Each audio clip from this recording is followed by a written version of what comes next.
Hi everyone and welcome to another video by Sam Kenny. I know I did say that I was going to do weekly uploads, however I have failed at that, and that is mainly because I've just got a new job and it has been absolutely crazy. I've barely had any time. I made some time on Tuesday when this new game pack came out to play around with a little bit, and I have actually been enjoying it. Have you guys got it already? What do you think of it? And if you don't have it, what is your favourite pack on The Sims? Leave a little comment down below because I am genuinely interested. I don't think I could actually point out what my favourite pack is. I think there's just a lot that I really like, but this one has actually been fun.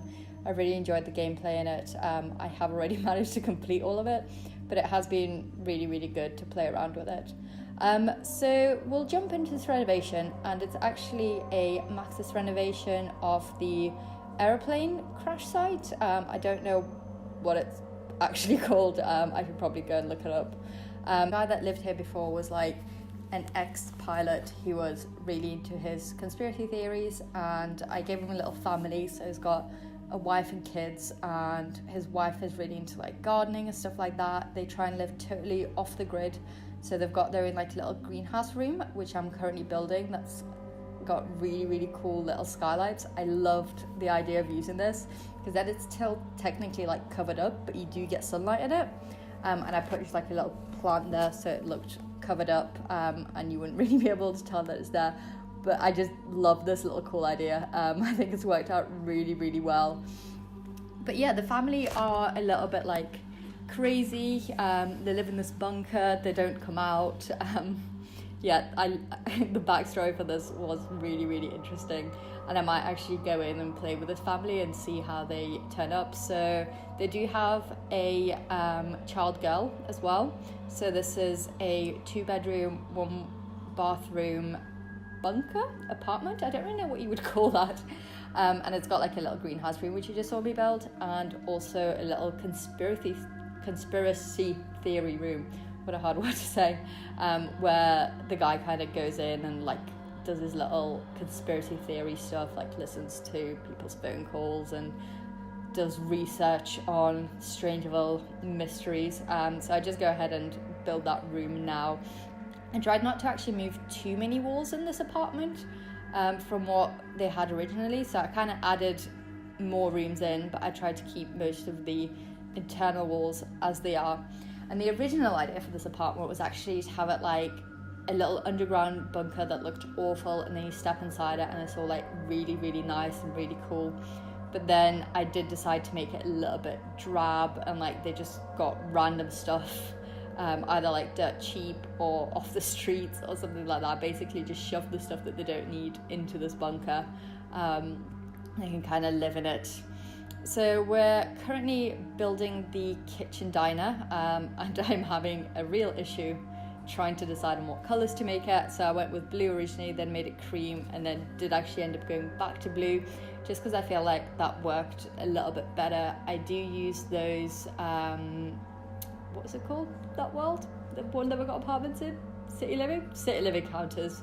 The ones that are like second hand and like really drab. And then I got this kind of like homemade looking table that the man could have made as part of a project one day. I do actually try and use a lot of the Strangeville decorations in this house, so I did just pull out that picture frame with the clock. I absolutely adore that. I think that's such a cool little element. I do use some other decorations throughout this.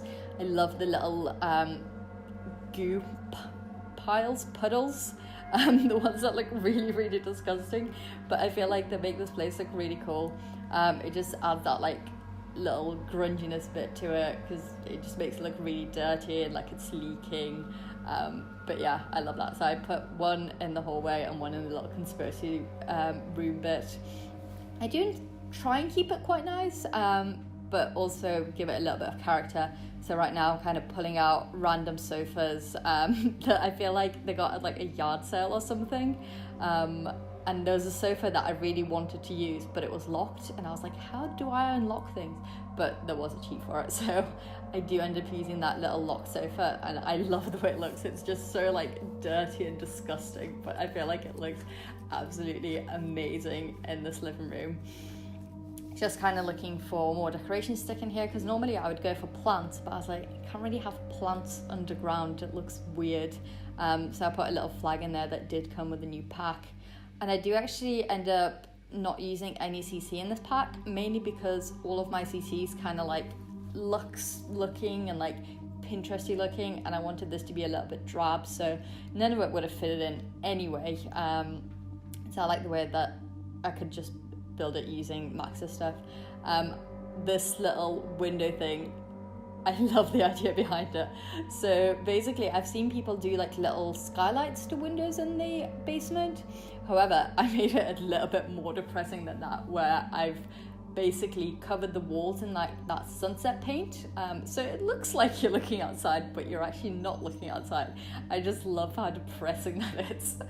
It's very satire, but I find it hilarious. So I've kind of stuck around some candles in the place, some of those kerosene lamps. So I imagine like sometimes the power will go out and they have to use candles and those like little petrol lamps or whatever they are. Yeah, I had a lot of fun building this actually. It's so not my usual style, but it was a lot of fun. So we're currently on to decorating the bedrooms, and you've seen me just do the master room, and now we're on to the kids' bedroom, and I do go a little bit crazy with this. Normally my kids' bedrooms look really like polished and clean, but this one I go a little bit mental on it. Kind of stick those little wall decorations absolutely everywhere, which I would never normally use, but I feel like they really fitted this room. I kind of feel sorry for this child. It sounds like they have a really depressing life, but I guess that's what you get when your parents are massive conspiracy theorists that don't believe in going outside. So there's just a lot of wall prints on there. So in a second here, I pull out those new shelves that we got that kind of have things that you'll need if you live in a bunker, I guess. So there's a lot of like supplies and stuff. And when I was actually building this, I was getting really big, what's that called? Kimmy Schmidt Netflix show vibes. And I was like, oh, this is so similar to that. And yeah, absolutely loving my life building this. Tried to kind of use the worst flooring. So we've got those like floorboards that have holes in them. I've put in some of those decorations that kind of have like cracks in them, as I can imagine this place like cracking all over the place, the wallpaper getting ripped up in places because they've kind of built this bunker a while ago. But yeah, this was a really fun build to do. So we're now onto the screenshots, so I will leave you to have a look through those. Don't forget to like and subscribe, leave a comment with your favourite pack, and hopefully I'm not going to take another 1 month break before uploading a new video. Alright, bye!